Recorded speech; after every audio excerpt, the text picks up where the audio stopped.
Honourable Senators, I wish to draw your attention to the presence in the gallery of Elder Claudette Comanda and a group of Indigenous business leaders and executives who attended a lunch and learn on advancing economic reconciliation on Parliament Hill. They are the guests of the Honourable Senators Francis and Klyne, and on behalf of all Senators, I welcome you to the Senate of Canada.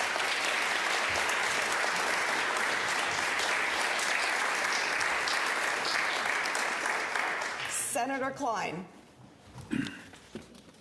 Honourable Senators, earlier today, Senator Francis and I had the pleasure of attending and sponsoring Advancing Economic Reconciliation on the Hill, a conference organized in partnership with the National Aboriginal Capital Corporations Association and the First Nations Bank of Canada.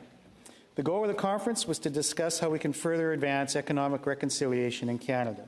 The conference brought together Indigenous leaders, businesses, and economic development organizations to share their wisdom and success stories. Senator Francis and I were pleased to see many of our Senate colleagues and the interim clerk of Parliament and the Senate present for the conference. We heard stories from coast to coast to coast, and I'm grateful to everyone who participated. Indigenous businesses are thriving in our nations of nations, and it's important that we share their stories and experiences not just with each other, but with all Canadians. As we all know, governments and elected representatives speak often on reconciliation, particularly about upholding rights and addressing injustices. Economic reconciliation itself isn't always top of mind, but it is a topic that deserves closer attention.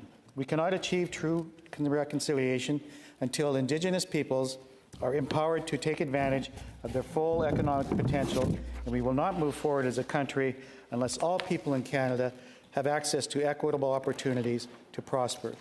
The time is past due for Indigenous peoples to reclaim their full economic power. Senators already know this is a topic that is close to my heart.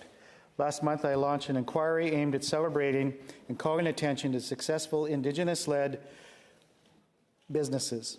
Since then, several senators from across the country have spoken and shared stories from their regions, and I look forward to hearing more senators speak soon.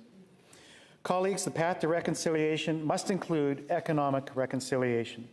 I am thankful to the National Aboriginal Capital Corporations Association and the First Nations Bank of Canada for partnering with us on today's conference and for helping to remind us of that message.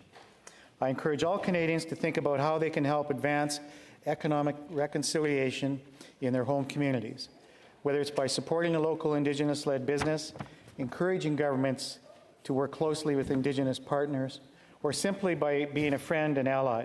We can all be part of making Canada a more inclusive and prosperous place for everyone.